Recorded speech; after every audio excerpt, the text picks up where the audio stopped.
भाई 70 और 80 के दशक का एक ऐसा अभिनेता जो अपने अभिनय से ज़्यादा बेहतरीन डांस के लिए जाना जाता था।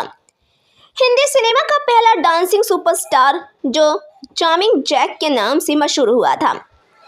चॉकलेटी लुक वाला बॉलीवुड स्टार जिनके साथ उनका ऐस की सारी अभिनेत्रियां जोड़ी बनाना चाहती थीं।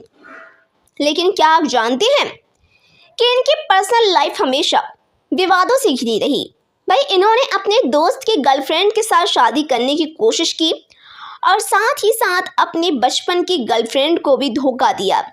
क्या आप यकीन करेंगे कि शादी के फिक्स हो जाने के बाद भी एक नामी सुपरस्टार अदाकारा के साथ इनके अफेयर की खबरों ने फिल्म इंडस्ट्री में सुर्खियां बटोरी और इसके बाद भी 4 अफेयर ने बॉलीवुड में तुल पकड़ा। और क्या आप सोच सकते हैं कि इनकी चाचा की बेटी ने इन पर कुछ ऐसे गंभीर आरोप लगाए थे जिसके बाद जमकर हंगामा हुआ और जितेंद्र को बहुत आलोचनाओं का शिकार होना पड़ा। क्या था वो मामला, जानिए और भी बहुत कुछ, बने रहिए हमारे साथ।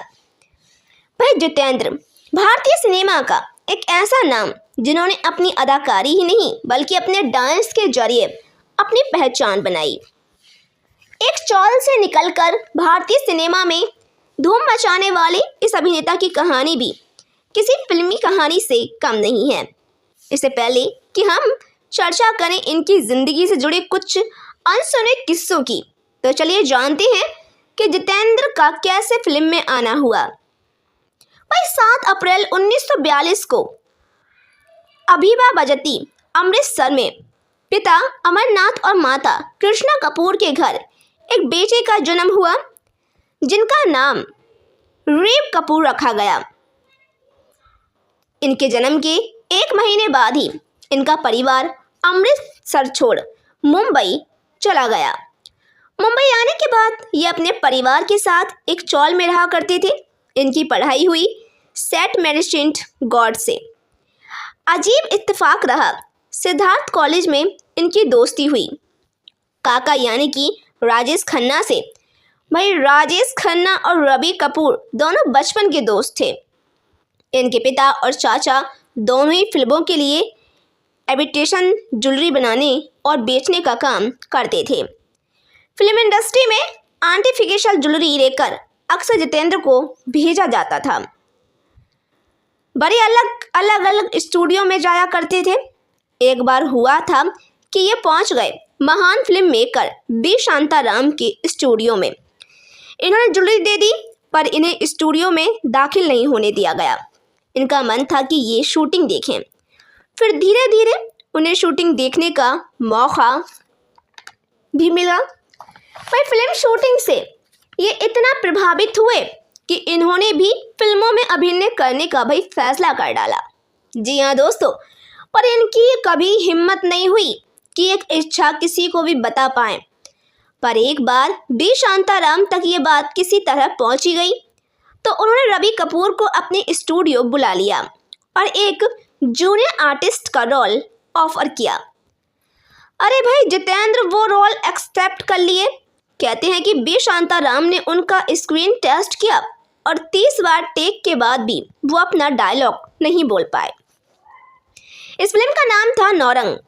इस फिल्म में उनका बहुत छोटा सा रोल था, लिहाजा उनकी इस फिल्म से कोई पहचान नहीं बन पाई। इस फिल्म के बाद जितेंद्र 5 साल तक अभिनेता के रूप में काम करने के लिए एक से एक स्टूडियो से दूसरे स्टूडियो तक के चक्कर काटने लगे। भाई 1964 में बी शांताराम ने इन्हें अपनी फिल्म गीत गाया पत्थरों ने अभिनेता के रूप में काम दिया। भाई जितेंद्र की मेहनत रंग लाई और फिल्म हिट हो गई और इसके बाद उन्होंने पीछे मुड़कर नहीं देखा। भाई धीरे धीरे उन्होंने इंडस्ट्री में अपनी अलग पहचान बना ली।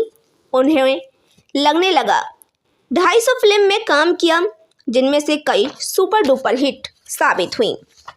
बाद में उन्होंने अभिनेता के साथ साथ निर्माता और निर्देशक के तौर पर भी काम किया। उन्होंने फिल्म इंडस्ट्री को फर्ज, हम जोली, करबा, विदाई, दुल्हन, धर्मवीर, परिचय, तोहफा, हिम्मत वाला जैसी कई सुपर हिट फिल्में दे दी। हम बात करते हैं उनके प्रेम प्रसंगों की तो सबसे पहले उनकी लाइफ में जिस लड़की की एंट्री हुई थी वो उनकी गर्लफ्रेंड शोभा शिप्पी थी, जो अब उनकी धर्मपत्नी शोभा कपूर हैं। दोनों की मुलाकात हुई जूही पार्टी में और 14 साल की शोभा पहली ही मुलाकात में जितेंद्र को दिल दे बैठी। भाई धीरे धीरे ये दोनों एक दूसरे से मिलने लगे और इनका रिश्ता समय के साथ मजबूत होता गया। दोनों कभी समुद्र किनारे तो कभी गेटवे इंडिया पर एक दूसरे के साथ दिख जाते। उसी समय जितेंद्र के पिता को हार्ट अटैक आया और परिवार की जिम्मेदारियों का बोझ उनकी मां पर आ गया। और ये जब फिल्मों में काम पाने के लिए संघर्ष कर रहे थे तभी शोभा बिरडसंग एयर लाइन में एक एयर होस्टेस बन गई थी।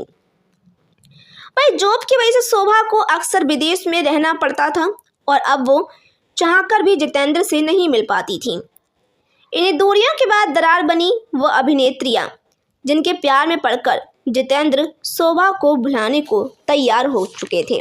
जी हाँ दोस्तों, भाई इनमें सबसे पहला नाम आता है रेखा का। जी हाँ दोस्तों, भाई रेखा हमेशा से जितेंद्र की फैन रही हैं।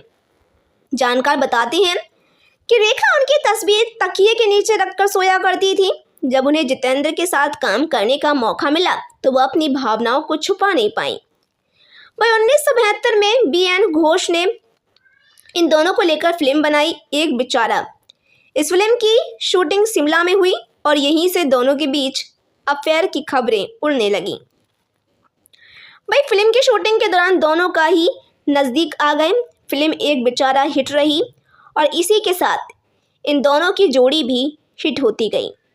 शिमला में शूटिंग पूरी होने के बाद मुंबई में दोनों की मुलाकातों का सिलसिला जारी रहा। अगले साल इस जोड़ी को फिल्म अनोखी अंदाज में कास्ट किया गया। बताते हैं कि फिल्म की शूटिंग पूरी हो जाने के बाद दोनों की मुलाकातों का सिलसिला जारी रहा और दोनों एक साथ कई जगहों पर देखे जाने लगे। पर इस लव स्टोरी में एक अड़चन थी, वो थी जितेंद्र की गर्लफ्रेंड शोभा। भाई जितेंद्र भले ही समय रेखा के साथ बिता रहे थे पर वो शोभा को छोड़ने को बिल्कुल भी तैयार नहीं थे। इसी बात को लेकर रेखा और उनके बीच झगड़े होने लगे और धीरे धीरे रेखा को लगने लगा कि जितेंद्र के लिए ये रिश्ता सिर्फ एक टाइम पास है। लड़ाइयाँ इतनी बढ़ गईं कि दोनों शूटिंग सेट पर सबके सामने झगड़ने लगे। रेखा की बायोग्राफी लिखने वाले यासिर उस्मान लिखते हैं कि फिल्म की शूटिंग के दौरान जितेंद्र ने कुछ ऐसा कहा जिसे सुनकर रेखा सन्न रह गईं। भाई रेखा की बायोग्राफी रेखा द अल्टोल्ड स्टोरी के अनुसार फिल्म अनोखी अदा की शूटिंग के दौरान जितेंद्र ने कुछ जूनियर आर्टिस्ट के सामने रेखा का बेस्ट टाइम पास बोलते हुए बेघर कर दिया था और रेखा ने जितेंद्र की ये बात सुन ली थी। पहले तो रेखा मेकअप रूम में जाकर खूब रोई और बाद में सेट से वापस चली गई। बस इसी घटना के बाद दोनों का रिश्ता टूट गया। भाई रेखा से रिश्ता खत्म होने के बाद जितेंद्र का दिल आया ड्रीम गर्ल हेमा मालिनी पर। जी हाँ दोस्तों, बहुत कम ही लोग ये बात जानते हैं कि जितेंद्र की नज़दीकियाँ बॉलीवुड की ड्रीम गर्ल हेमा मालिनी के साथ भी थीं और ये नज़दीकियाँ इतनी थीं कि जितेंद्र हेमा के लिए अपनी मंगेतर शोभा को छोड़ने के लिए भी तैयार थे और ड्रीम गर्ल से शादी करना चाहते थे। भाई पर ऐन मौके पर कुछ ऐसा हुआ कि जितेंद्र शादी नहीं कर पाए। यहाँ तक कि दिलचस्प बात यह है कि जितेंद्र ने हेमा को किसी और से चुराया था।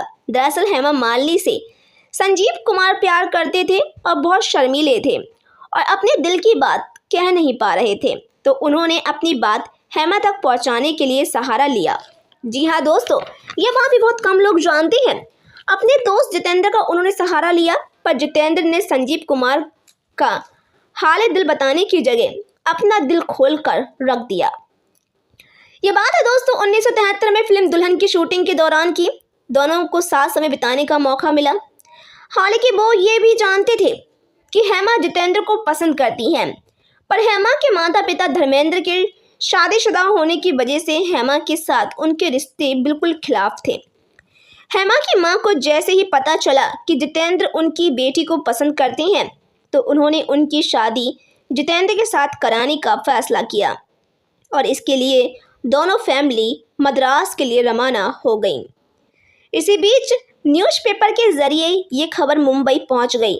जैसे ही इस बात की भनक धर्मेंद्र को लगी, वो तुरंत शोभा शिप्पी के साथ मद्रास पहुंच गई और वहां पहुंचकर खूब हंगामा किया और ये शादी टूट गई। इसके बाद धर्मेंद्र अपनी पुरानी गर्लफ्रेंड शोभा शिप्पी को भी गंवाना नहीं चाहते थे, तो आखिरकार उन्होंने 18 अक्टूबर 1974 को उन्होंने शोभा से शादी कर ली। लेकिन वह शादी के बाद भी जितेंद्र की प्रेम कहानियां ख़त्म नहीं हुई। अगर आप सोचते हैं कि ये शादी के बाद सुधर गए तो ये बिल्कुल गलत है। जी हाँ दोस्तों, वही शादी के बाद भी इनके प्रेम प्रसंग हमेशा जारी रहे। शादी के बाद भी इनके जीवन में कई अभिनेत्रियों ने एंट्री मारी। वही जितेंद्र की प्रेम कहानी का एक अजीब संजोग ये भी है कि उनकी लाइफ के साउथ इंडियन लड़कियां भी आईं।